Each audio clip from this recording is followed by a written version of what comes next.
Taylor Swift and this drama going on with her and Blake Lively. So it looks like, the word on the street is she already changed her number.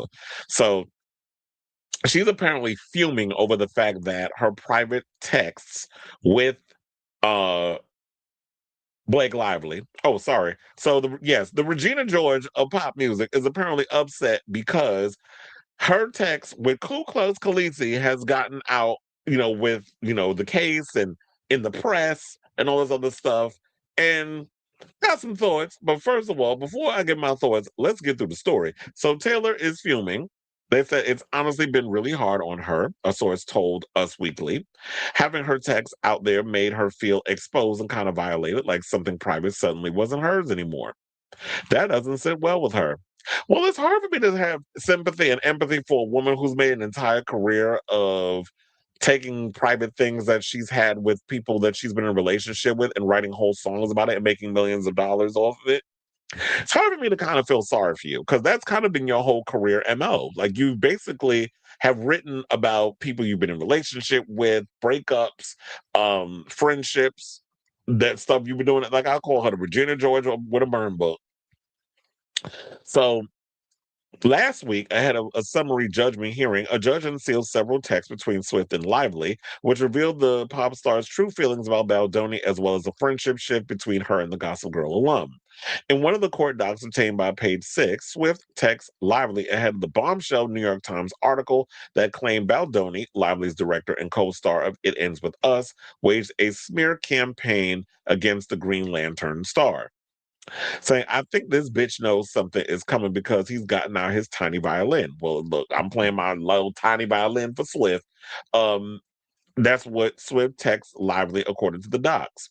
Another doc revealed the tense exchange between the former besties, where they accused their changing friendship dynamic. Well, sorry, they discussed their changing friendship dynamic. But before I get to that, when I was sitting there saying, like, why would all of a sudden Taylor Swift come out and say this against to Blake Lively about Justin Baldoni? She has no skin in the game in regards to this movie. The fact of the matter is, Blake Lively is the one who has been trying to come in and take over this film or whatever the case was. Here's another thing too, because I saw like that last video that I did. I appreciate the fact that it's blowing up and a lot of people in the comments and stuff. But I had a lot of people in the comments. This is not Justin Baldoni's first movie. Right? He's directed Jane the Virgin. Okay. We're not talking about all of that. I'm talking about this is his first big major on-screen situation based on a popular book from Colleen Hoover, who's about, oh, it was so uncomfortable, probably because you want to be in good graces with Blake and Ryan because they're A-listers, they're A-list royalty, whether you want to believe or like it or not, they are a part of the A-list elite. They're a part of that class. So she wants to play nicey, even though maybe there were some things with Justin Baldoni that was inappropriate. The two things can be true at the same time. But she's trying to play nice because she wants to continue to make that Hollywood money. And let me tell you something, that Hollywood money, that's some good money, especially if they can adapt your book for the big screen. That's a good check. Why would I want to deny or mess that up or rock the boat? So I'm gonna go along to get along. And I totally understand, like, if when you're friends with someone and somebody goes and says something about your friend, usually when it comes to me and things like that, I'm a listening ear. Like if my friends are going to sit and trust and believe, a lot of them do, and I'm sure a lot of y'all have friends like that too. As soon as they get on the phone, they want to sit and rant to you about the shenanigans and the drama and everything that's going on in their life, be it whether it's work or relationships, whatever the case is. So I'm sure that Taylor was on that line, being a listening friend or whatever. It was probably going off of what Blake was telling her. So I'm assuming that that could have been what was going on with that. It's like she was just going on based on what Blake was telling her. And yeah, as a friend, I'm not gonna question you and be like, well, I need to see receipts on that. I don't know. I'm like, I don't want to come out at that because then people look at you as like, well, you're not a real friend? Like, are you here for me or you sitting there automatically going to take their side? So yeah, we do have our biases when it comes to those things where we're not going to automatically just shun our friend because of a certain situation. So I'm gonna go and listen. But you also need to realize that, sis, once you put things in a text, it's there forever. So that's why if it's gonna be stuff like this, Y'all got to take it old school and go on that phone and have the conversation. Unless you got one of the most shady friends that try to be slick and just be secretly recording y'all conversations and just be having it just in case. So, uh, they said another doc revealed attentive. Okay, so the detention chamber, we got into that. So the personal conversation began with by Lively checking in to ask Swift if everything was okay, since she had been feeling like a bad friend to the singer lately. Lively went on to tell Grammy winner that she was a key person during her public feud with Baldoni, but that she had a feeling something may not be right. After about an hour, Swift replied, "No, you're not wrong, but it's also not a big deal." She also admitted to feeling a little bit of a shift in the way Lively talks to her in recent months. By recognizing how all consuming Lively's legal battle with Justin Baldoni might be, Swift told her that several of her last messages felt like she was reading a mass corporate email sent to 200 employees. Now, Swift claimed that Lively wasn't acting like her usual self and said she missed her funny, dark, normal speaking friend who talks to me as herself, not like a plural unit. And she was like, "Yeah, I just want a friend. I don't want somebody who's up in here just all business and all this other stuff. Like, where's that girl?" Maybe it was just stress because she was busy up in there trying to take over Justin's movie. This was under Justin's production company. This is his project. He owned the rights to the book.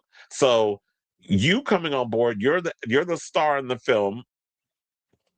I'm not sure if on the top end, maybe she does. Maybe she has a producer credit, whatever. But even if you have a producer credit and you come in and produce it, you need to stick to what you do. That's your thing. And you coming in with the condescending thing, calling him an idiot, like he doesn't know what he's doing. And it's like, sis, when have you gotten behind the camera and directed a film?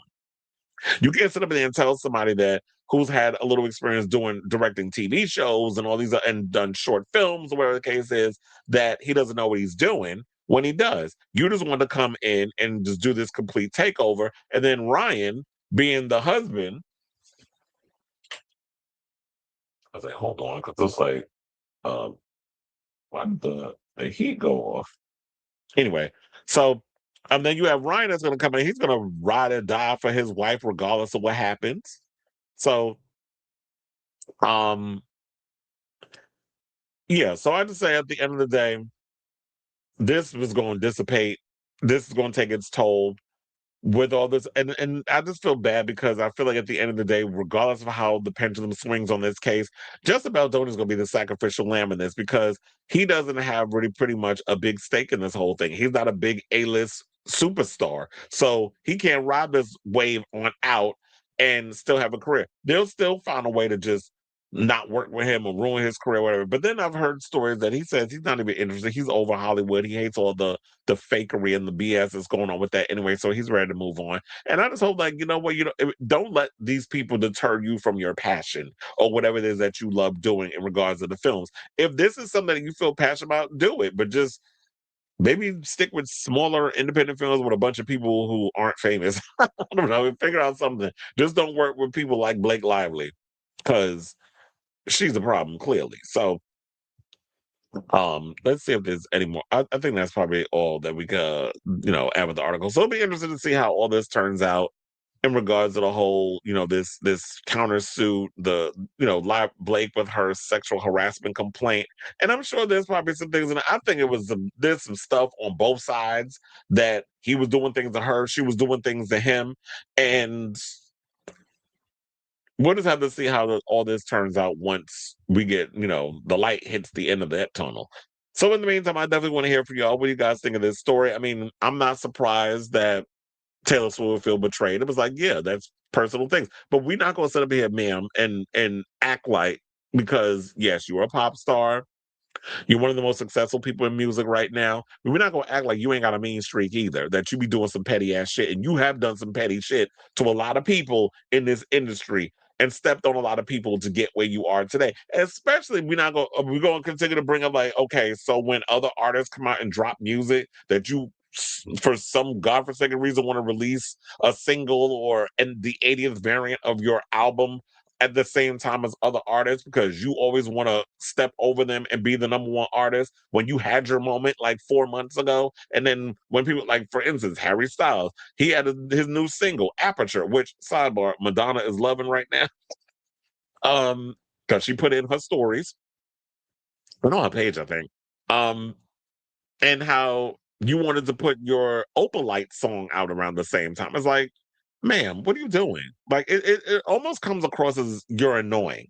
So when the little stunts that you be pulling and all this stuff, that always makes me eye roll because you always want to be number one and you always want to steamroll over other people because clearly you don't have enough money in your account. And I love the fact that you were able to, and this is another thing that I feel like I'm surprised that I would think you would have more empathy for Justin than you would Blake because you're a person who's in the music business who fought to get the rights to your songs and things, to own your music. And I do believe that artists deserve to own what they create. Yes, the record labels are the buffer, they help you give the money, whatever the case is. And the record labels need the artist just as much as the artist need the record label. But now at this point, it don't seem like they really do. Because if you really understand the business, you can pretty much do everything on your own. You don't really need a record label. You just need maybe I don't know, you don't really need the record labels as much, trust and believe. So, um, and then you dealing with all of that stuff, I would think you would be understandable because here's a project that Justin Paladoni was passionate about that you had your friend, your ex BFF, was trying to take away from him. So I would think you would be more empathetic because y'all dealt with the same thing. You on the music side and him on the cinematic side.